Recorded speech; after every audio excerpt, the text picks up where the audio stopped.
But BE தான் இங்கே பிரச்சனை. எல்லாம் பிஇ ஸ்டூடெண்ட்டு பார்த்தீங்கன்னா இன்னைக்கு பிஇக்காக போகிறாங்க. அவங்க யார் ஆகுனா சார் அவங்க ஒரு இன்ஜினியர் ஆகிறதுக்காக போகிறாங்க. ஒரு பொறியாளர். ஆனால் எல்லாருமே அவங்க பொறியாளர் ஆகிறது இல்லை, இன்ஜினியர் ஆகிறதே இல்லை. அது ஒரு ஜஸ்ட் ஒரு டிகிரியாக முடிச்சிடுறாங்க. பக்கா அவங்க இன்ஜினியரிங்னா கண்டிப்பாக உருவாகிறது இல்லை. ஜஸ்ட் கோர்ஸ் கம்ப்ளீட் பண்ணிடுறாங்களே தவிர முழுமையான இன்ஜினியரிங் அவங்க படிக்கிறது இல்லை. இவங்க தான் என்ன பண்ணுறாங்க, அடுத்து பிஸ்னஸ் பண்ணலாமா, டீச்சிங் லைனில் போகலாமா, இல்லை வேற ஏதாவது லைனில் போகலாமா, இப்படி தான் அவங்களோட திங்கிங் எல்லாம். பிஇ முடிச்சு எம்பிஏ படிச்சுட்டு போகலாம், இல்லை ஏதோ ஒரு பிஇ முடிச்சு ஐடி கம்பெனியில் போகலாம், மீடியாவுக்கு வருது. அவர் பிஇ முடிச்சு லாவுக்கு போகிறாங்க. அவங்க அதுக்கு ஜஸ்ட் ஒரு டிகிரி முடிச்சுட்டே போகலாம்.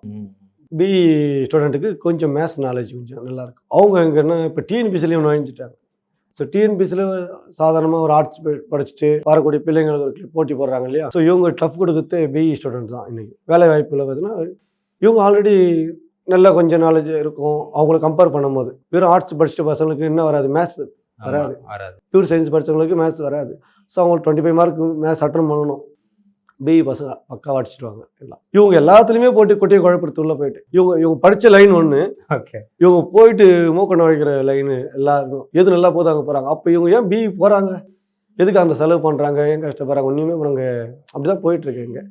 அது ஒரு ஜஸ்ட் டிகிரியாக தான் அவங்க நினைக்கிறாங்க போல்.